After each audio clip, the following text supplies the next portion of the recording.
దానవ వంశానికి మూలపురుషుడైన ధనుకు రంభుడు మరియు కరంభుడు అనే ఇద్దరు కుమారులు ఉన్నారు. ఈ ఇద్దరూ మంచి స్వభావం, మంచి నడక కలిగి ఉంటారు. కాని వారికి పిల్లలు లేరు. సంతానం కోరుతూ తపస్సు చేయాలని నిర్ణయించుకున్నారు. కరంభుడు పంచనదం అనే ప్రాంతంలో ఒంటి కాలిమీద నిలచి తీవ్రమైన తపస్సు మొదలుపెట్టాడు. అదే సమయంలో రంభుడు సమీపంలో ఉన్న ఒక సాలవృక్షాన్ని ఎక్కి అగ్నిదేవునివైపు తపస్సు ప్రారంభించాడు. కాలంతోపాటు వారి తపస్సులు కూడా శక్తివంతంగా సాగుతున్నాయి. ఇది చూసి ఇంద్రుడు భయపడిపోయాడు. ఒకరోజు ఇంద్రుడు మొసలి రూపము ధరించి కరంభుడుని పాదాలు పట్టుకుని నీళ్లలోకి లాగి చంపేశారు. ఈ విషయం తెలిసిన రంభుడు తీవ్రగా బాధపడతాడు. అతను ఇంద్రుని వధించాలనుకుంటాడు. కాని ధర్మానికి కట్టుబడి ఒక పరిష్కారం భావించి తలను ఖండించి ఆ తలను అగ్నికి ఆహుతిగా సమర్పించాలని నిర్ణయించుకుంటాడు. అయితే అగ్నిదేవుడు మధ్యలో ప్రత్యక్షమే. రంభాసురా, ఏమిటి ఇది?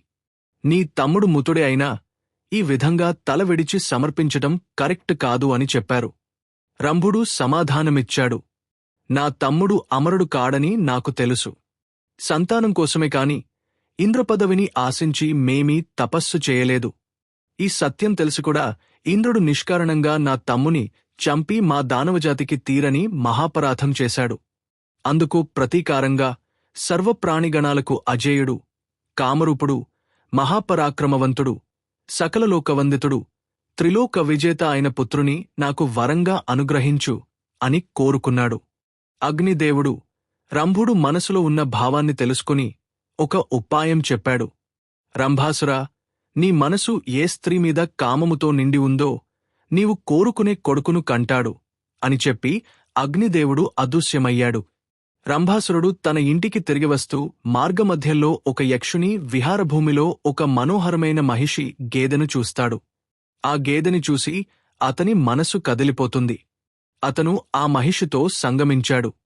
ఫలితంగా ఆ మహిషి గర్భవతి అయింది.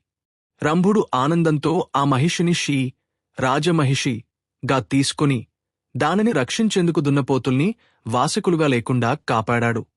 ఒకరోజు ఒక దున్నపోతు ఆ రాజమహిషిని ఆకర్షించి అతడి వెంటపడింది. రంభుడు అది చూసి పోరాటం చేయగా దున్నపోతు బలంగా కొమ్మలతో అతని గుండెపై దెబ్బవేస్తుంది. దాన్ని చూసి రంభుడు తీవ్రంగా గాయమై నేలపై పడిపోతాడు, మరణిస్తాడు. రంభుడు మరణాన్ని చూసిన రాజమహిషి భయంతో పరుగెత్తుతుంది. దాని వెంటపడిన దున్నపోతుతో యుద్ధం జరుగుతుంది. రాక్షసులు మధ్యలో వచ్చి దున్నపోతును సంహరించి రాజమహిషిని రక్షిస్తారు.